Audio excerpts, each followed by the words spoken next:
Vegan is the new norm. Hello, welcome to Royce Airs episode 29, where we are joined once again with the beautiful, the talented Miss Vanja Grbic. Stay tuned.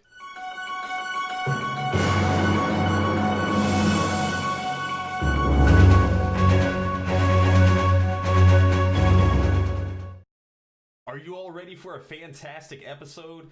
I am. I'm really happy that I have a guest here with us today, and I'm glad that you're here with us as well. Hope that what's today, day of the week? Thursday? Thursday already? How's it flying by like this? It's difficult for me to keep up with the days of the week at this point. They all just kind of mesh together, and everything feels like either a Friday, Saturday, or a Sunday. Just depends on what am I doing that day. So I hope that you don't subscribe to that whole, oh, it's Monday, or, oh, we're almost to Friday. Just realize that every day is a blessing. It is a gift. That's why we call it present. Speaking of which, our word of the day today, ethereal. It means heavenly or spiritual. So a great way that we could use that in a sentence today is, there's such an ethereal vibe in this studio, or there's such an ethereal vibe in the audience as we have people coming in. Yes, use that word with me in comments below. This is an interactive talk show. For those of you who are new to the Royce Ayers Show, I want you to talk to us and we will bring your comments online. So I hope everybody can hear me well. I hope everybody can see me well. I'm going to tune in with you all real quick just to see. Mr. Chris, how's it going, man? Thank you for that little wave. Anyone else with us as well too, give a thumbs up, give a like, give a heart, whatever. I wanted to tell you all about this study that I was reading about. It mentions that magic mushrooms leads to finding users losing weight. And that would make a lot of sense because it's kind of hard to get to the refrigerator with the dragon in the way. Also, just wanted to let you all know as well too that you kind of see different things on the whole magic mushroom. So I was going to give them to my friend Stevie Wonder, see if maybe that could kind of help him out just a little bit. I don't mean to be such a dry jokester, but you all get them. You all get them. I like to do a lot of different things. I like to take long walks on the beach. Romantic type. I am the romantic type. Usually the long walks on the beach, once the magic mushrooms kind of die away, I realize I'm just walking with a mannequin in a parking lot. So it's not really so romantic, but, we try. In all honesty, if you've never... I don't endorse doing illegal substances at all. However, I do hear that sometimes they open the minds of people and that a lot of folks actually consider a plant-based lifestyle after trying them. So we can talk about that maybe another time. I want to say hello to our guests for today, Miss Vanja. Hey. Glad to have you here with us today. Thank you so much for coming back. For those of you who don't know Vanja, she was here with us before. Can we make sure that the high-pitched squeal is here? Okay, yeah. Good. Last time she was here. It was my voice. It was just her presence. It was her aura just radiating. We weren't ready for that level yet, right. But I'm glad that we are today. Yes. Ms. Vanja, just give us a little reminder about who you are. Just tell us a little bit about yourself. Yeah, so when I was born, I was very young. I'm kidding. How young were you when you were born? I was very young. Well, anyway, so I am a founder of Vanja's Vegan Voyage. I have been vegan for 6 years, vegetarian for 8 years prior to that. So I think that going vegan has been one of the best decisions I have ever made in my life, and I want to try to make that possibility available to as many people as possible. So, going vegan can be intimidating to a lot of people, unfortunately. Some of the objections go from it's too expensive, it's too difficult, I don't even know where to start, it's too much time dedication and everything. So I took all of those objections in mind, and I created a 1-week vegan challenge. So I try to make it as easy as possible. So I created a grocery shopping list so people know what they need to buy. And I try to take into account as many ingredients as people would already have in their house to begin with. And then I created a meal plan for a whole week where they have breakfast, lunch, dinner, and snacks, and recipes for everything. So it is completely idiot-proof. So you pretty much became the nanny for new vegans Correct. transitioning. I said, let me hold your hand. Wow. And let me make sure you can do this. So, and then, it's not that daunting, because 1 week I think everybody can do. Easily. And then my hope is that once you see how amazing you feel, then you're going to stick with it, because I have never heard anybody saying that they feel worse after going on a vegan diet. It's funny, I have heard people say that they feel worse, but then I analyze what did they actually eat, and I guarantee you that none of the things that they actually ate are probably on your list. Because Correct. It's just cookies and vegan Oreos. pizza and mac and cheese, and because you can definitely be unhealthy on a vegan diet. For sure. Because people think that if you're eating vegan, those calories don't count. They definitely do count. It's just that they're cruelty free, so that's a good thing. It's However, in the right you can definitely gain weight on vegan diet. So I try to make it as healthy as possible, because I'm a gym fanatic. I work out every day. Hitch. I can see check like out your the guns. forearms. Yeah, check out the guns. You're about that life. I am. So I try to make my plan as protein packed as possible. Bro, where do you get your protein from? That is the $1 million question. If I got $1 question. every time I had that question, I would be filthy rich. I'm telling you. So, something simple like broccoli has, in 100 grams of broccoli, you can get as much protein as you would get in 100 grams of beef.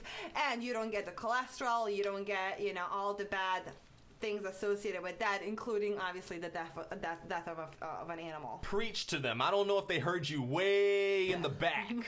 Yeah. Man. Yes.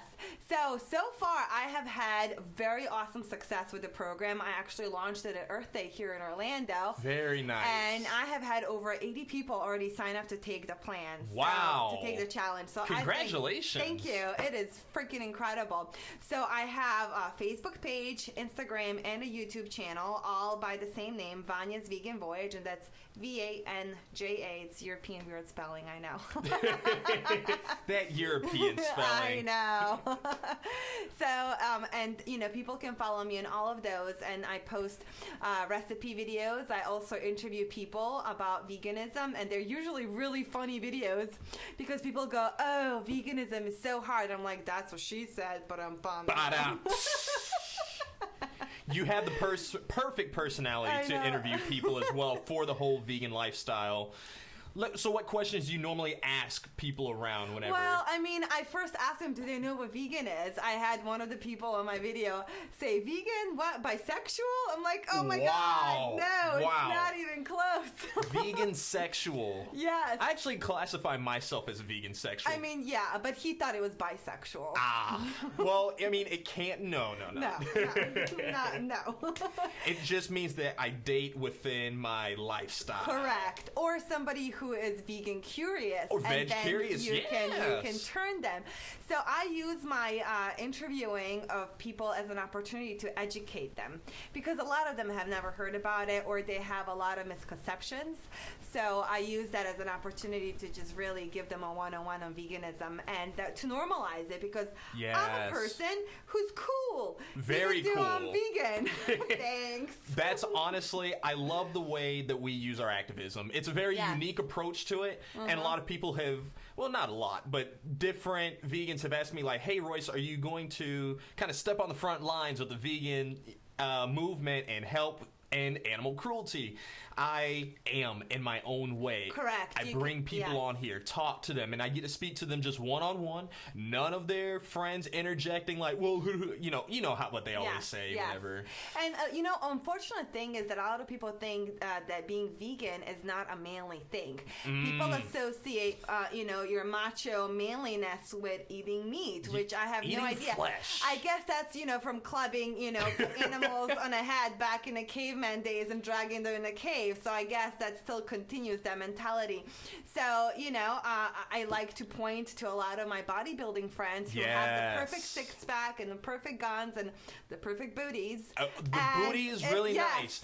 Vegan booty, there ain't nothing like it. No, and it's all plant-based, 100% plant-powered. So it can be done. You don't have to consume dead flesh in order to look good. Let's talk about that whole manliness, but first let's go back to the comments, because I see that quite a bit people. Mr. William Ray checked in with us. Chris Bland says, keep up the good work. Royce Ashcroft, thanks Chris for tuning in with us today. Mr. William Ray, he says he loves shrooms. It cures depression. I have heard that. I may or may not have experienced that maybe 16 different times in my life. But it does, definitely does, Mr. William. I feel you on that, brother. Kathy, okay, I don't believe you lose weight, but I have no idea for sure. Kathy, it's because you don't really have much of an appetite with different psychedelics. They kind of you just go throughout the day letting whatever happens happen. So that's why people would lose weight, not necessarily because of the substance. But hashtag go vegan from Kathy. Woo-hoo. I appreciate that. Remember, folks, that this is an interactive talk show, so at any time, please feel free to say some stuff to me, and I have my little handy-dandy iPad. We will tune in with you. But back to that men, macho, vegan. Have you had any personal experiences with romance, intimacy? Yes. Okay, well, you answer that really quickly. Talk about it with us. Well, I actually, the last guy that I dated was not vegan when we first started dating. Why were y'all dating? Oh, when you first started dating. Right. Okay. But then I turned him. And even though we're not together anymore, he's still vegan because he saw the light and he became woke. So, that's all it is. I would just say, being on a vegan diet, you taste better, or as I'm told. So she's been told. I've been told. I mean, I'm not making any claims here. I can attest to that because maybe there's a certain very special young lady in my life who also started off not vegan, started going down that life, removed the cruelty and the cow pus and all that from her diet, and now it's like, this might be a little addicting. Yes, so yes. And your stamina is better. And, I just feel like your overall health is so much better. So when it comes to sex, that's just one other aspect that, explodes as a reaction. I can be all honest. Pun intended. Hey!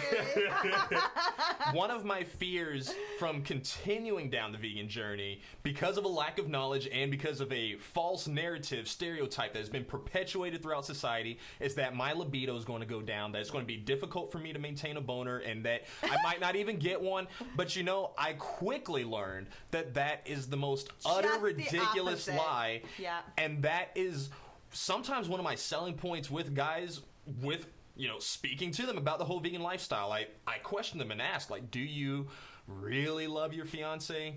Because if you did, you would give it to her. You could actually reverse erectile dysfunction by going on vegan diet. I've met a gentleman who's done that as well, too. Yeah, and not just that, but you could reverse diabetes, hypertension, all of those, and people think that going vegan is expensive. Well, let me ask you, how much do you spend on your on your doctor bills every year, right? So you might, if you want to go organic, obviously it's going to be a little bit more expensive, but you're investing in yourself, in your body. So you might pay a little bit more for the food, but then you're saving all these doctor bills down the line, and you're increasing the really, really beautiful aspect of your life. So your life is so much better by going this plant-based. The productivity and just being happier. You can't put a price on that. Everybody says that I'm like the happiest person that I've ever met. That My is true. nickname is the Energizer Bunny. I'm like, yes, always going. That sounds like it definitely has more than one meaning. Yes. But oh my God. But I'm bummed. Definitely, again, all pun intended. All pun intended.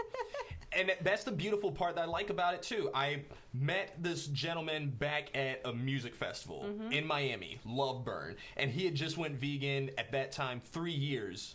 and this was last year. And he talked about how for many years that he was on Viagra, and that he never woke up with morning wood that stopped in his 40s.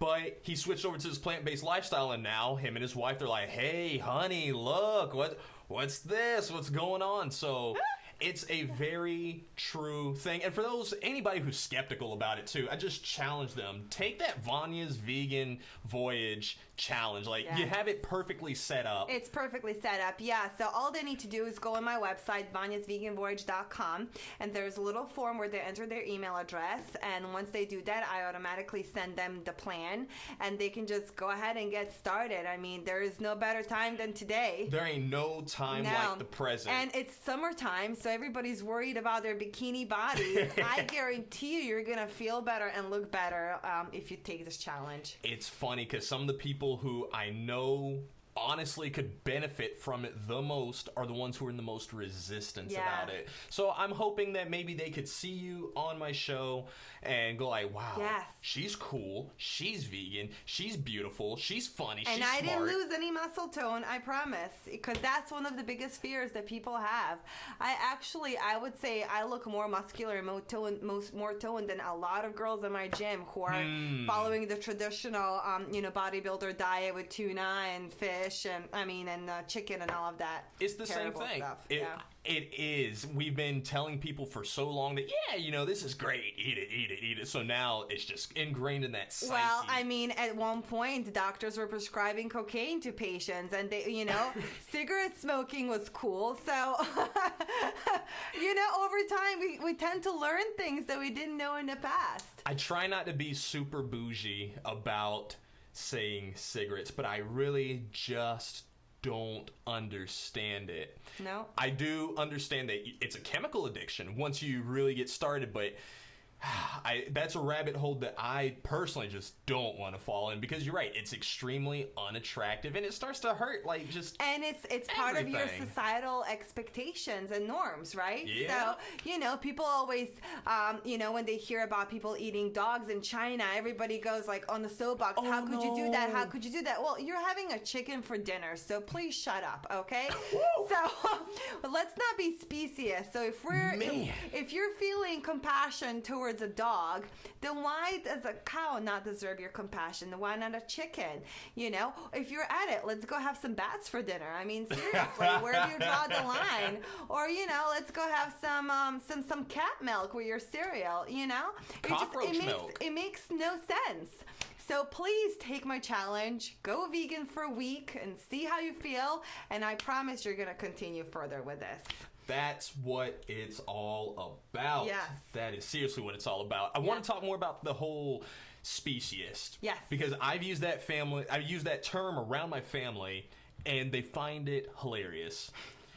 Do you think there's a way that we can reverse that thinking? They'll hear it and say, well, you're not even worried about the rest of everybody else. You're not worried about the immigrant workers who, are out there in the fields. You're not worried about your fellow black man. You're more worried about these animals. Or they say animals have feelings, plants have feelings too. Oh my God. That one's really annoying, because if we, it's so easy to just say, if you stopped eating the meat, if you actually really cared about animals' feelings, you wouldn't even eat meat, because we had to consume and destroy so many more plants. Yes, exactly. So for me, the way I look at it is, okay, so as a vegan, your whole goal is to try to do as little harm as possible. So in my opinion, eating plants is doing as little harm as possible. Now you can go further and look for vegetables and fruits that are organic, that are from local farms. So you can go and do further research that way. Easily. But just by switching to plant-based diet, you're doing so much more help to the migrant workers and to the black people and everything along those lines, because one little decision at your dinner plate has a trickle-down effect that goes very, very deep. Exactly. Yeah. Exactly. I found it... They equate it almost to the whole, the Black Lives Matter, and then the rebuttal, all lives or blue lives matter. We're not. Animal lives matter. Animal lives matters as well too. I like to Yes. really think about just, can't we just all get along? Is it really Yeah. that difficult? Yeah, I found a quote the other day, and it really touched me, and it said, we would save ourselves if we could. Signature animals, you know?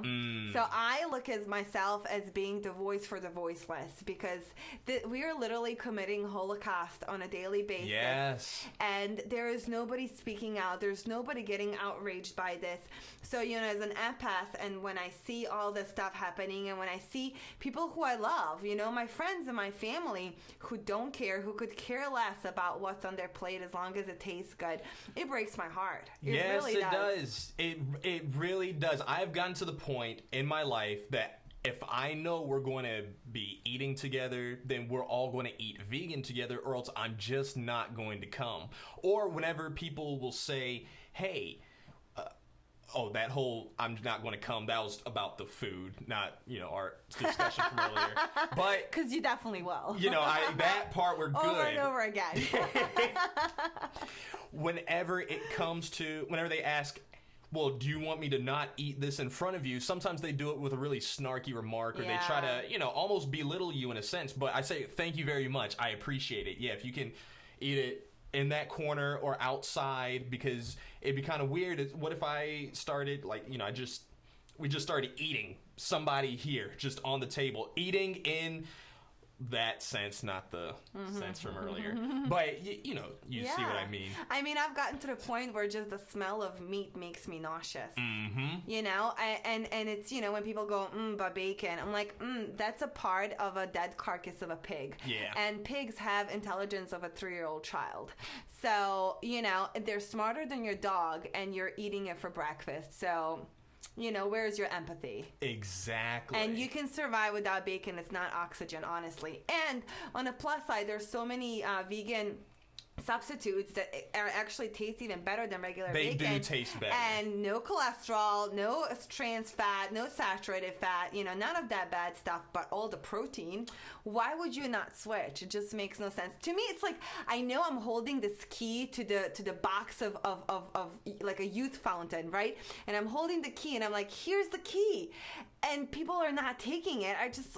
It blows my mind. Absolutely. Here is the key to the fountain of youth. Even, or you just want take it. Mental clarity as well too. Yes. That's one of the funniest ones whenever people say, oh, Royce, I don't have the motivation, or I just feel kind of stuck in life. I'm like, well, let's analyze, why do you feel stuck? Right. Why do you feel so miserable? What have you been eating lately? Yes, I get up in the morning and I'm ready to go. I don't hit my snooze button. I have my agenda packed, you know, from the moment I get up to the moment I go to sleep.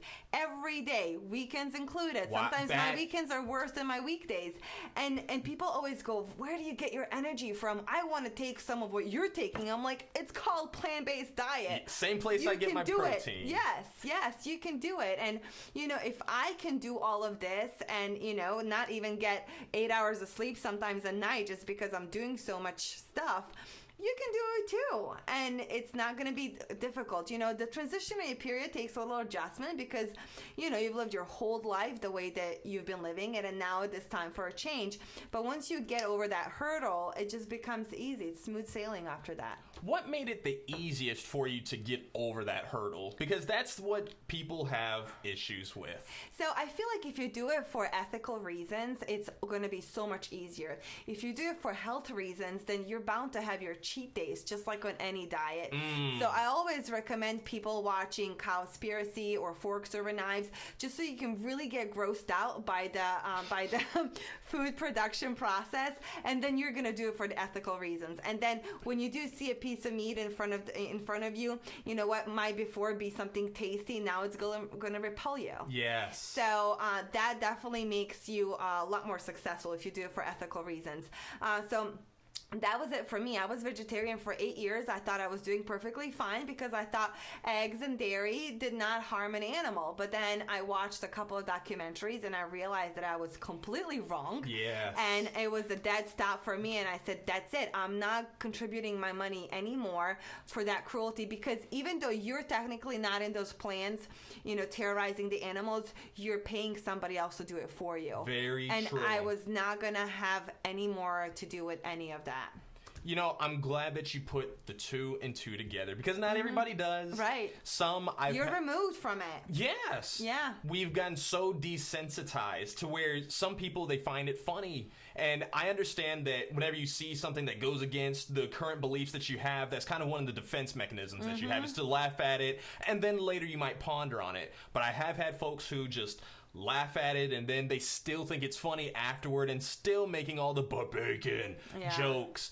And I always say, you know, imagine if that animal was your family member. You know how attached you get to your dog. My dog was my daughter. She was my baby. And if somebody was talking to my dog in those terms, like, "Oh, but delicious bacon," I would punch them in the face. You know, because that's my baby. So why is a pig that's more intelligent than a dog not worth having a life? And, you know, they're destined to live in gestation crates where they can't even stand up or turn around, and that's their life. It just blows my mind that people allow this to happen. That's what I try to put people in the scenario, because it's kind of one of the only ways that you can grow that empathy for them. Whenever you realize that these chickens that are in these cageless areas, you know, the cageless bird term. That is just a marketing ploy. That means nothing. So all it is that they're not in cages, but they're smushed so close together that they can't breathe. They can't even stretch their wings. Yes. So in the morning, the factory workers go through to pick up all the dead ones because they suffocated overnight because they cannot breathe. So that's your free range chicken right there. I tell people, please don't fall for that joke. Yeah, it is such a nasty, cruel. Yeah. Oh, what are we going to do, Vanja? We gotta help. We are. This is what we're doing. We're trying to change people's minds one person at a time. And my vegan challenge has already helped at least 80 people just get their toes wet. That is amazing. So I'm saying, you know, even if they don't continue, which I think a lot of them will, you know, 80 people who have not had meat for a whole week.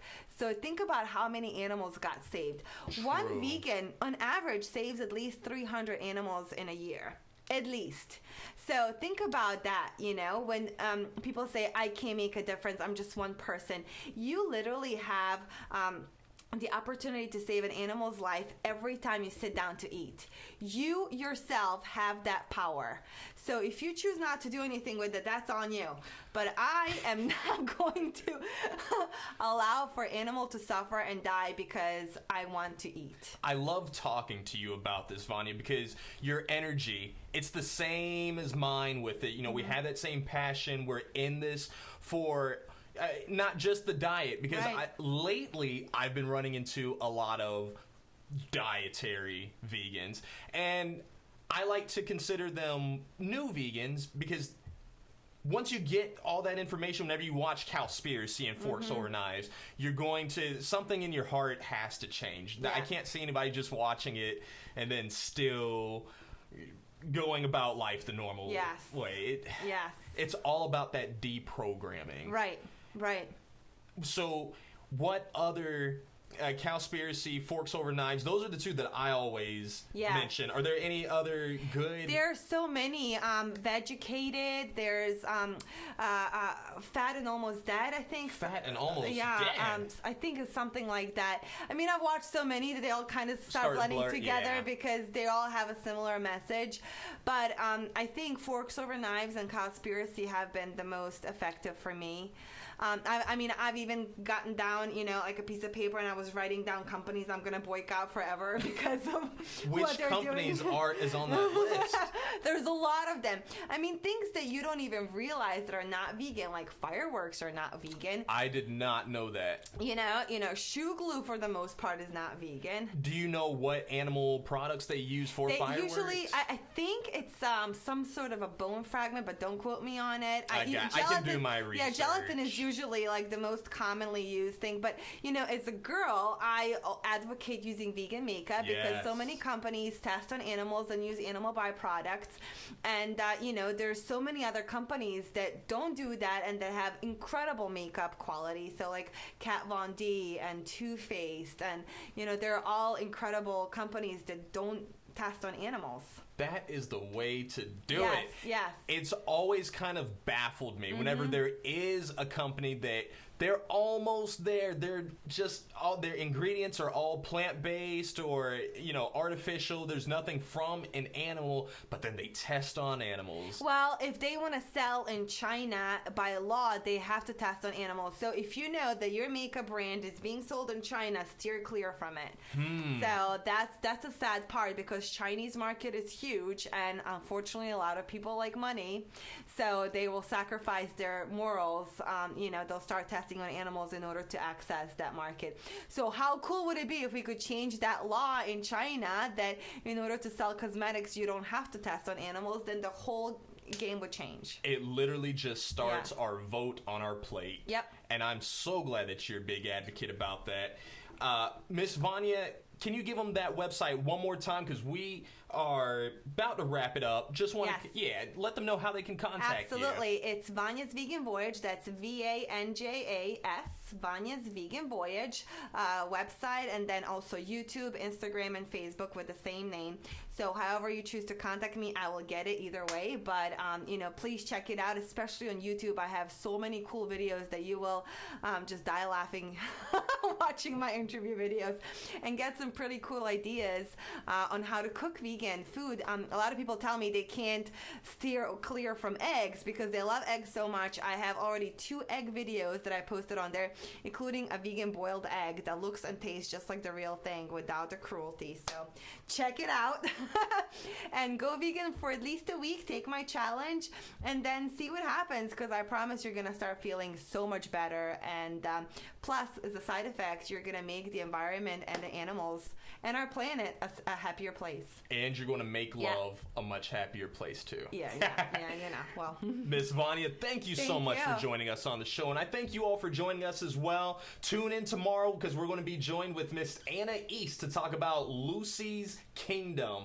That's going to be a lot of fun. Thank you so much to Constant Productions and everybody who joined us in the audience today, and everybody who is viewing at a later time as well. Have a great day, and we'll see you tomorrow.